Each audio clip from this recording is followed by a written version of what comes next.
கர்த்தருடைய பரிசுத்த நாமத்துக்கு ஸ்தோத்திரம். கடவுள் நம்மளை கிறிஸ்தவர்களாய் தெரிந்து கொண்ட நிறைய காரணங்கள் உண்டு.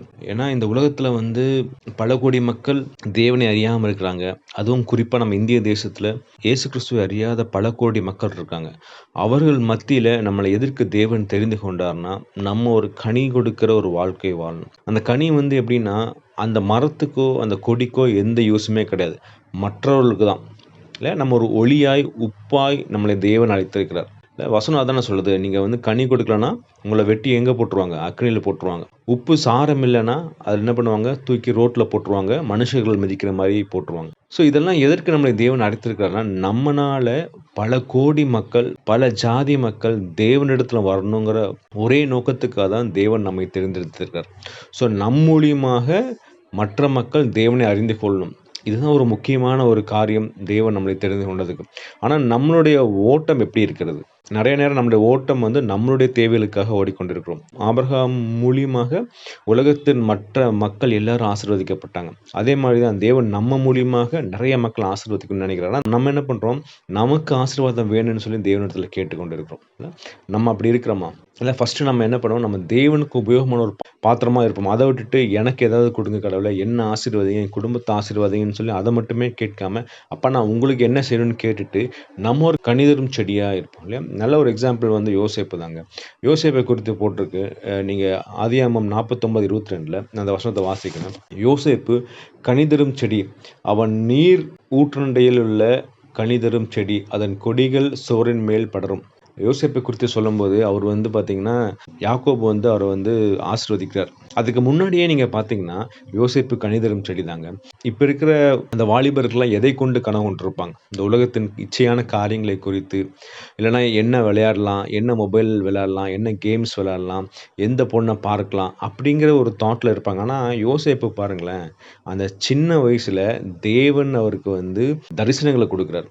அந்த மாதிரி தேவனுக்கு பிரியமா இருக்காருங்க. எப்பொழுதும் அவர் எண்ணமெல்லாம் கடவுளை குறித்தே இருக்கு.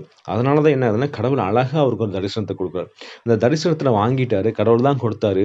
அதுக்கப்புறம் தன் தகப்பன்னு சொல்றதை அப்படியே கேட்கிறாருங்க. பாருங்களேன், தன் அண்ணன்மார்கள்னால கண்டிப்பா எனக்கு ஏதாவது நடக்கும்னு அவருக்கு தெரியும். ஆனாலும் எங்க அப்பா சொன்னாங்கன்னு ஒரே காரியத்துக்காக அவர் என்ன பண்றாரு? அவங்க அண்ணனை பார்க்க போறார்.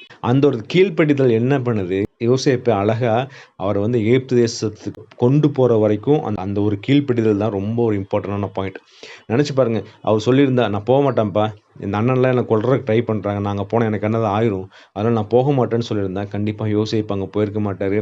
அங்க போலனா அவரை அடிமையா விட்டுருக்க மாட்டாங்க. அடிமையா விற்கலனா கண்டிப்பா அவர்னால தேவனுக்கு பிரியமாய் மாறி பின்னாடி வர அந்த சந்ததி இல்லையா, ஆபிரகாமின் சந்ததியை காப்பாற்றுறதுக்காக அங்க அவர் 2வதா இருந்திருக்க மாட்டார். ஆனா யோசேப்பு பாருங்களேன், எக்ஸாக்டா கீழ்ப்படுகிறார்.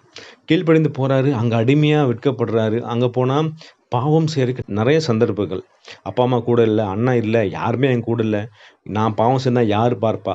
அந்த மாதிரி இல்லவே இல்லைங்க. அங்கதான் கனி கொடுக்கிறார். இல்ல, என் தேவனுக்கு விரோதமாய் பாவம் செய்து எப்படின்னு சொல்லிட்டு பாவத்தை விட்டு ஓடுகிறார். ஜெயில தூக்கி போடுறாங்க. ஜெயில பாத்தீங்கன்னா அங்கும் சந்தோஷமா இருக்கிறார். தன் கூட இருக்கிற மற்ற கைதிகள்கிட்ட போய், ஏன் அவங்க முகம் ரொம்ப சோர்வா இருக்குன்னு கேட்டுட்டு அவங்க கூட பரிந்து பேசுறாரு.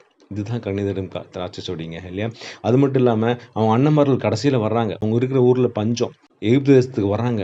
தானியம் கேட்டு வரும்போது அவர்களை அணைத்துக் கொள்றார். நீங்க கவலைப்படாதீங்க, நீங்க பயப்படாதீங்க, கடவுள் தான் என்ன அனுப்பிச்சாரு, நீங்க என்ன அனுப்பல. இந்த எகிப்து தேசத்துக்கு அடிமையாய் விற்கப்பட்டது கடவுளுடைய சித்தம், நீங்க கவலைப்படாதீங்க, நான் உங்களை போஷிப்பேன்னு சொல்லிட்டு ஒரு பெஸ்டான இடத்துல எகிப்துல வச்சு அழகா பாதுகாக்கிறார். இதுதான் கனிதரும் திராட்சை செடிங்க. நம்ம அப்படி இருக்கிறோமா? யோசேப்பை போல நம்ம தரிசனம் காண்கிறோமா?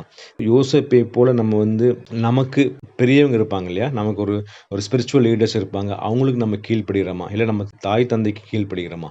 அதே மாதிரி மற்றவங்களுக்கு கரிசனையா இருக்கிறோமா? இல்லை எனக்கே நிறைய பிரச்சனை இருக்கியா, நான் அதை பார்ப்பேனா, இங்கே எவனோ ஒருத்தர் இருக்கிறான், அவங்ககிட்ட போய் நான் பேசுவேனா, அன்பா பேசுவேனா? அப்படி கிடையாதுங்க.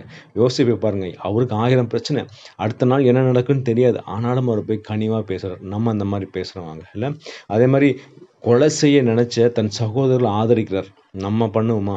நம்மளை ஒரு வார்த்தை தவறா பேசிட்டா, நீ அப்படி பேசணும்னு தானே, நான் உன்னை பார்த்துக்கிறேன், எனக்கு ஒரு டைம் வரும் அப்படின்னு சொல்லிட்டு நம்ம அதற்காக காத்து கொண்டு இருக்கோம். எனக்கு ஒரு டைம் வரும்போது நான் யாருன்னு காமிக்கிறேன். அந்த மாதிரி தான் நம்ம நிறைய நேரம் யோசிக்கிறோம். ஆனால் யோசிப்பை போல, கணிதர செடி போல இல்லை, அவர் அணைத்துக் கொள்றோம். நம்மளை கஷ்டப்படுத்தின கொடுமைப்படுத்தின மக்களை நம்ம அரவணைக்கிறோமா? அதுதான் கனிதரும் திராட்சை செடி. அதனால தேவன் என்ன பண்றாரு, நம்ம அப்படி இருக்கும்போது நம் மூலியமாய் நிறைய ஜனங்களுக்கு கர்த்தர் ஆசீர்வதிக்க விரும்புகிறார்ல.